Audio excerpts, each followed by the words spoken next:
Good evening everyone and welcome back to our channel. I am Twinkle Quatra from IME Law College and currently a legal intern at Lexis and Company, and today I am going to discuss what is abatement. So I think as a law student we all feel sometimes confused about abatement or the concept of abatement, right? So to discuss the concept and to make it simpler for you, I came forward to discuss in this video that what is abatement and what are the sections regarding to abatement and what our IPC says about abatement. So section 107 to section 120 covers abatement, and now let's come to section 107 first. It says abatement of a thing. So what is abatement of a thing? If a person if a person instigates someone or conspires with one or more person to do an offense or act, or if he does misrepresentation or conceals the facts knowingly or intentionally provide someone with something, that thing could be anything, a weapon or anything, for the offense to be committed, then that will be called the abatement. Right now, who will be the abater is given in section 108. So in this section, nothing special is given about the abater, but the explanation, that are five explanation given in this section 108 are really very important. So explanation 1 says that there should be a illegal omission, that is a necessary cause for the abatement. Like for example, if someone is standing on a road and a murder is happening and that person doesn't stop that murder, so will you consider that person as a abater or not?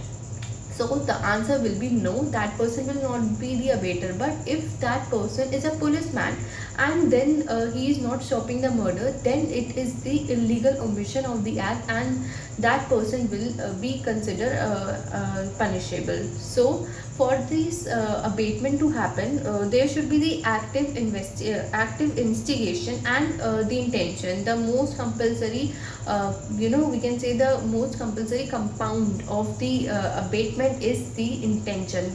There should be the malified intention and also the knowledge, and third is there should be the active instigation through the abater. So explanation 1 has been clear. Now let's come to explanation 2. It says that there should be the call. It is not necessary that the thing or the offense regarding which the abatement has been done should happen. So let's just take an example. If A instigates Z to murder C, and B through that instigation murders C, but C recovers from that murder and C didn't die, so it doesn't mean that murder did not happen, so A will not be under the offense of abatement, he will be punishable. Right now let's come to explanation C. It says that it doesn't matter that the person who is doing the offense through investigation has a malified intention. It doesn't demand that that person is capable by law or not.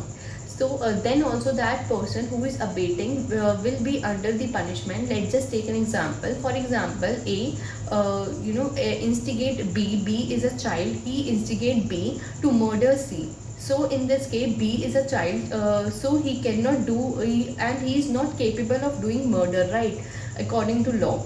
But it doesn't mean that A will not be under punishment. A will be under the punishment of abatement. So it doesn't matter that B is capable or not. Now let's come to explanation 4. It says the abatement of such an abatement is also an offense. It means that if A instigate B to instigate C, that C should murder D. Are you understanding? If A is a person, he is instigate B and he is saying that you also instigate C so that C does the murder of D, then also A will be the under abatement, B will be the under abatement. So the abatement of such an abatement is also an offense. That is why this line is used.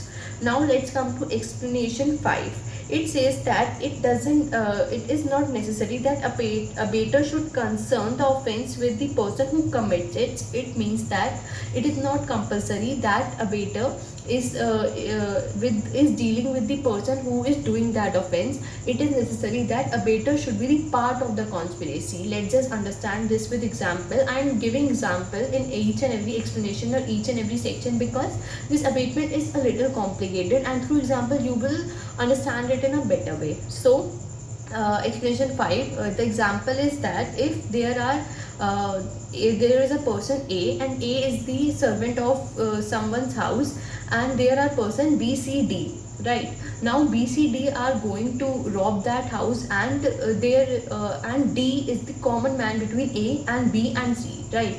So A doesn't know B and C, and B and C doesn't know A, but B and C conspires with D, and A also conspires with D. So D is a common man between them, and they conspire with D that they will come and rob the house, and A conspires that yes, I will open the gate and I will not close the gate. So in this case A will be under the punishment, because it doesn't matter that he has not conspired with B and C, but only D. So it doesn't matter. Explanation 5 says that. Now let's come to section 108A. It says abatement in India of offences outside India. It means that if someone is abating a person in India and that person commits the offence outside India, so then also that person, the abater A, will be under the liability. It doesn't matter that offence has been committed in India or out of India, right? Let's again take an example. If someone has abated B, like A has abated B in India and B commit the offence in Sri Lanka, so then also A will be under the same liability. So let's come to section 109. So in section 109 to 1114, I would like to tell you a very important thing. These all sections that are covered from 109 to 114 are abatement offences is committed, or the offence committed is reasonably foreseeable. It means that the offence of which the abatement has been done, that offence has occurred, or the reasonable foreseeable offence that can be occurred of that through that offence. So these sections are covered from 109 to 114. Let's come to 109. It says punishment of abatement if the act abated is committed in consequence and where no express provision is made for its punishment. It means that if the person has abated for murder, and B has committed murder and murder has been done, so if there is no punishment for the abatement of this thing, so the A will be liable for murder, right? सो इसका मतलब है कि अगर किसी भी offence के लिए abate किया गया है, जैसे कि मर्डर, और वो मर्डर हो गया है, तो वो बंदा जो है ए, जो अबेटर है, वो मर्डर के अंडर लाइबल हो जाएगा. Okay, now let's come to section 1110. It says punishment of abatement if person abated does act with different intention from that of abater. So it means that abater knows his intention, that his intention is malified, and he has a bad intention, but he says to another person to do that act, and that person's intention is not malified, and he doesn't know that why he is doing that, right? So the abater will be punished with the offense that has been occurred. Let's take an example. If A says to B to give him that bag, and A knows that he is not the owner of that bag, and he is taking that bag for the purpose of robbery, right? So and B doesn't have any intention about it, and B doesn't have any knowledge about it, and B does that act of taking that bag, so A will be liable for robbery. So let's come to 111. It says liability of abater when act abated and different act done. So what will be the liability of the abater if if the offense has been, the act has been exchanged? So let's read this. It says when an act is abated and a different act is done, the abater is liable for the act done in the same manner and to the same extent as if he had directly abated it. It means that if A abated B to murder Z, but B murdered Y, so in this case A will be liable for the murder of Y. because it will be considered that he has abated for the murder of wife, because it can happen. It is a it is a foreseeable reason that if you have abated someone for B but he doesn't know, and he was under the pressure and he was under the instigation and he murdered someone else, so this is a foreseeable reason and you will be under the liability. Now let's come to 1112. It says abater when liable to cumulative punishment for act abated and for act done. So it means that one more act has been done regarding the abatement act. So basically it means that let's just take an example. If A instigate B to resist from the policeman, if A is saying that policeman की पकड़ में मत आना, और B ने ऐसा करते करते पुलिसमैन को रेसिस्ट करते करते उसको हर्ट कर दिया, ग्रीवियस हर्ट कर दिया, तो जो ए है वो दोनों ऑफेंस के लिए लाइबल होगा, क्योंकि वो फोर्सेबल था, क्योंकि अगर तुम रेसिस्ट कर रहे हो तो ऑब्वियसली सी बात है कि तुम हर्ट कर सकते हो किसी को भी, तो ए दोनों चीज़ों के लिए लाइबल होगा, दोनों एक्ट के लिए लाइबल होगा, cumulative punishment, right. Now let's come to section 1113. It says liability of abettor for an effect caused by the act abated different from the intended by the abater. So it is similar from section 1112. It says that the effect of the intended act has been caused. So if I have abated someone for the grievous hurt and the consequences of that grievous hurt cause murder of that person, so I will be under liability of both the thing, grievous hurt, murder, right.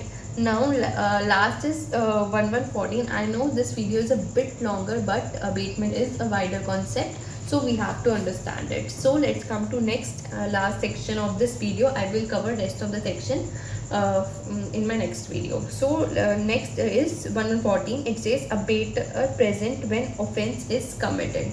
It means that if the abater will be present at the time of the offense will be committed, then that person will be considered as he is doing that act. So in section 109 it was also said that that person will be under the offense that has been committed, right. In section 109 we have read that punishment of abatement if the act abated is committed in consequence and where no express provision is made for its punishment. We have read that if someone will abate you for murder, then that person will be under the offense of murder. And in 1114 it is also saying that if that person will be present at the time of the offense, then that person will be under murder only. Like if for example murder is happening and that person is present, then that person will be under murder. So you might be confused that these sections are same, but no, these are same, yes, but if these are same, theoretically these are same, but if you will see practically, then the gravity of section 114 is more, because it will help the court more to give punishment easy way, right. So these were the section till now, and for rest of the section of abatement I will make another video, and I hope you like this video, a bit long, but I hope you like it, and also keep liking, keep sharing and subscribe to our channel. Thank you for watching.